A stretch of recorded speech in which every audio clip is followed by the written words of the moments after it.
financial institution, First Bank, is partnering with the University of Ibadan to empower over 1,000 final-year students with useful skills. The career fair, which formed part of the activities to celebrate UI's 70th anniversary, was attended by 37 reputable organizations. Undergraduates were acquainted with key issues like entrepreneurship, startup management, and academic excellence. These students are on the verge of graduation, but First Bank PLC and the school's management would not allow them leave without equipping them for life in the outside world through this career fair. 1,200 undergraduates are given the chance to interact with employers of labor in the corporate world, and the result is a robust engagement touching on relevant issues for their career development, either as employees or entrepreneurs. A plus A is equal to A, where the first A stands for aptitude, the second one stands for attitude, and is equal to what? Fortitude, how well and how high you can climb. Apart from this all-important formula, a panel of professionals gave the students first-hand information on what to expect after school.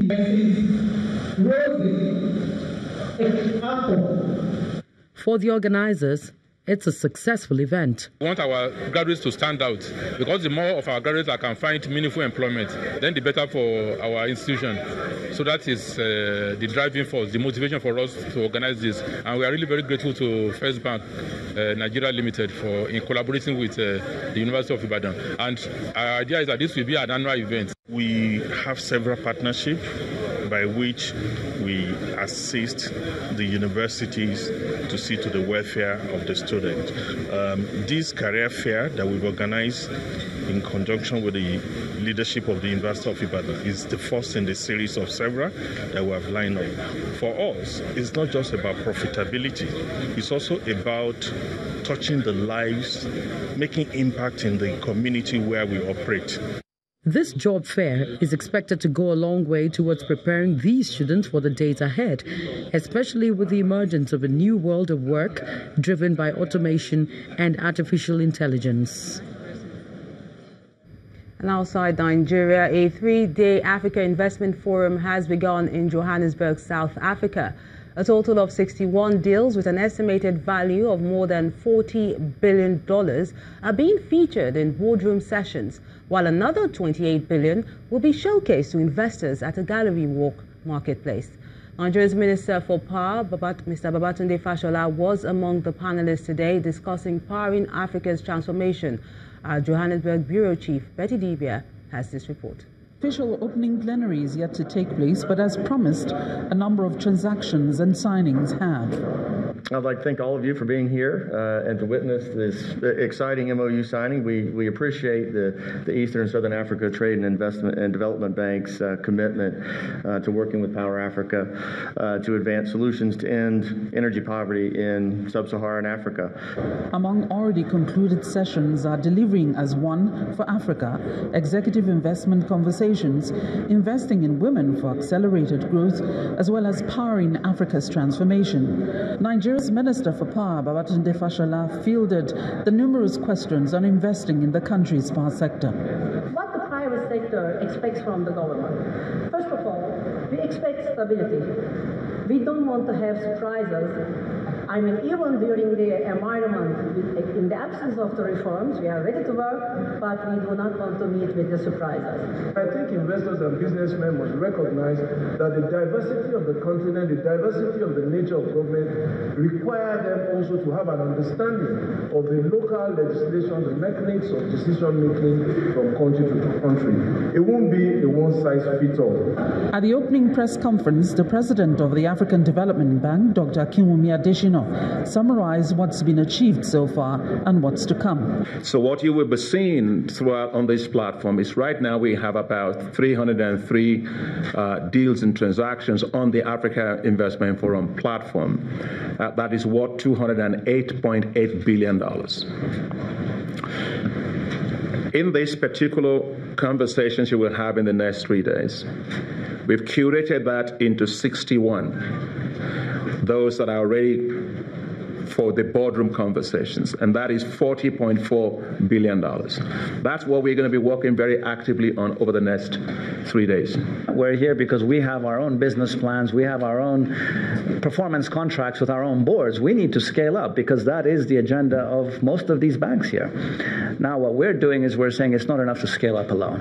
And now what this does is sends a very strong message to investors that you will have strong partners as you come in and invest more in Africa. South Africa's President Cyril Ramaphosa will be leading the official opening plenary of the forum on Thursday. Already cited here is Ghana's President Nana Akufo-Addo, and expected is Nigeria's Vice President Professor Yemi Osinbajo, who will be joining the Presidential Investment Chat on Thursday as well. From the Sandton Convention Center in Johannesburg, Betty Dibia, Channels Television News. From South Africa, we move to Rwanda, where the Minister of Health, Diane Gasumba, says for the health sector to develop after the genocide in her country, the people needed to unite. She made this clear when Nigeria's head of civil service, Winifred Oyoita, visited her along with some civil servants as part of the 8-day post-conflict learning tour in that country. It's the second day of the visit, and the delegates had the opportunity to learn the development models adopted by the Rwandan government. Our correspondent Kayla Megwa is there and has this report. After an eye-opening meeting at the Ministry of Public Service and Labor, it was time for the delegates to gain more knowledge on reforms in the finance sector. The reason we put this framework forward is because we wanted to evenly distribute across the sectors.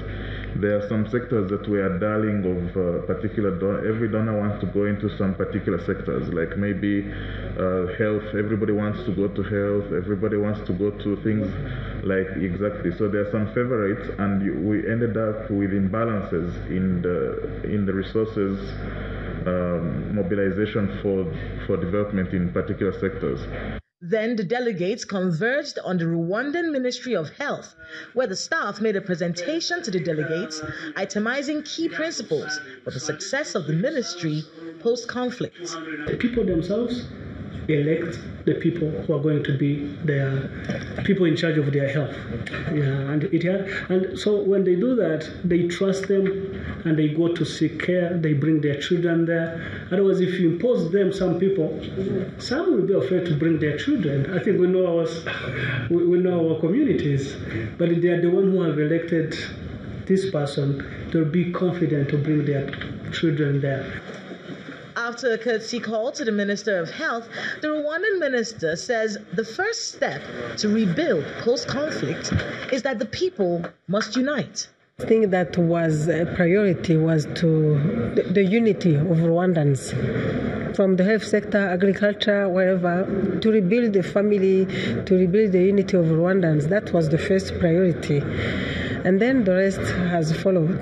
The head of the civil service of the Federation noted how similar Rwanda's community-based health policy is to Nigeria's national health insurance scheme, but noted that it could be improved upon. They have a very interesting community-based health insurance scheme, which maybe we'll be looking at very closely when we get back home to Nigeria, because it allows a health insurance policy to be developed right at the grassroots. Solutions to a nation's problem seems to be the theme in Rwanda, and that is what the delegates from Yobe, Adamawa, and Borno states hope to replicate when they go back home. Kayla Megwa, Channels Television News. Let's cross over to some business stories now, where Anne is standing by to tell us more about the Africa Investment Forum.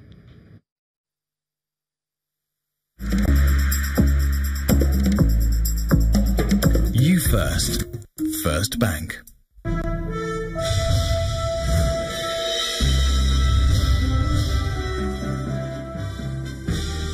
That's very correct, Melinda. Thank you for joining us on Business News tonight. Vice President Professor Yemi Osinbajo has now arrived Johannesburg in South Africa to attend the Africa Investment Forum, which is organized by the Africa Development Bank. The three-day event, which begins today, is aimed at attracting multi-billion-dollar deals across the continent, and it will focus on advancing projects to bankable stages as it seeks also to usher in a new era for Africa's investment landscape. The Vice President is expected to participate in an exclusive event of heads of state and business executives on moving forward Africa's private sector development, and as a distinguished panelist in the Presidential Investment Chat. He is expected back in Nigeria on Thursday. It's important for the Nigerian government to focus on key sector reform and strategize, and that is if it must attract foreign investment into the country. Those are words coming from the UK High Commissioner to Nigeria at an international investment forum organized by the Lagos Chamber of Commerce and Industry. She noted that the challenges around the rule of law pose a risk for potential investors. What is the experience of British businesses and investors? Well, they see the huge potential, the talent, the size of the market, the opportunities. They see that those British investors that have invested here a really long time ago and doing incredibly well, some of them have the most successful businesses here in Nigeria. But they see the risks. And a lot of that risk, quite frankly, is around lack of predictability. Sometimes, I'm sorry to say, challenges around the rule of law, and that leads to a lot of nervousness. So looking forward, I think it's really important to talk about key sectors and strategies and reforms, and I really want to stress that we also see that as very important, and we encourage that to continue. And you mentioned technology, which is key, absolutely, and which offers so many opportunities. Today's trading session at the Nigerian Stock Exchange has ended with a combination of profit taken by investors and the short-term investors, and a 200.79% surge in the total volume of shares traded today. Let's now join Toniola Shibawale for the details.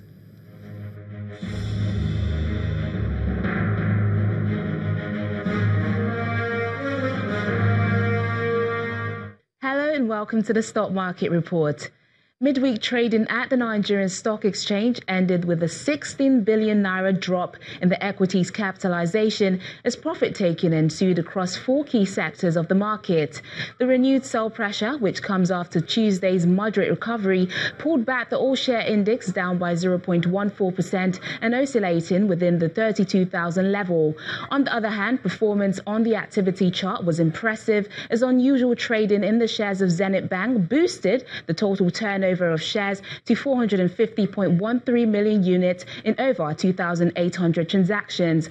Niger Insurance emerged as the best price performer among 18 gainers, up by 10%, while Aiko Group shares price is worst performer on a list of 17 losers, down by 9.86%. And that's the stock market. I'm Teniola Shibawale.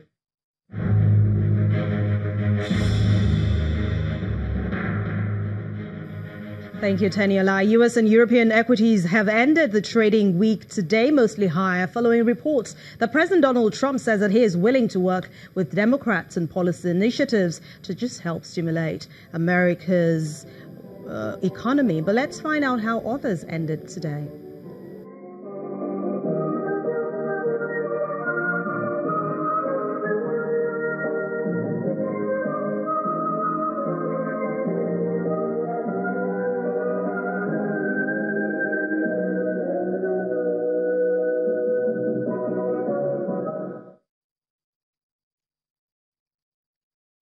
The midweek edition of Business News tonight. Thank you so much for watching. I'm Anne Nwaudo. It's back to you, Melinda.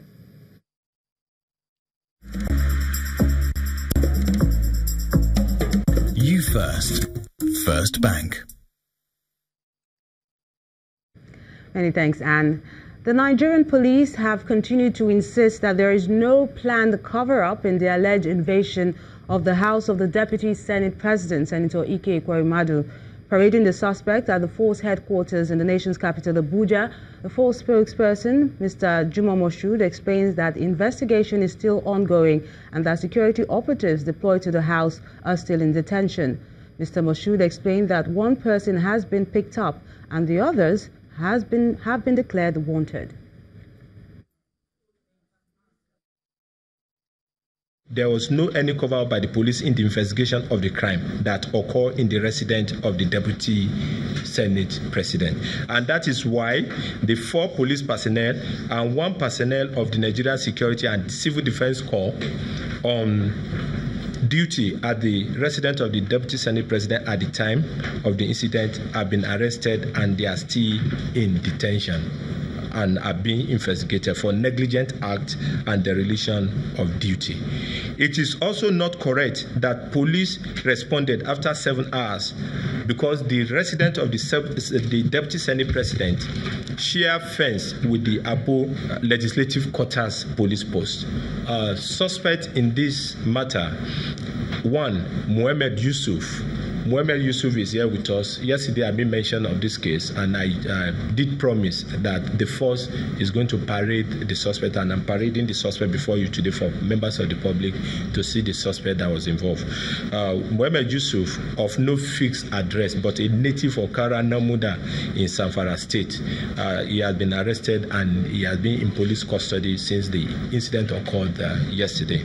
And 1 Ali, that Ali, the other name is still unknown, is at large and is wanted by the police for being involved and to have participated actively in the burglary, that is the housebreaking at night time that occurred at the residence of the Deputy Senate President.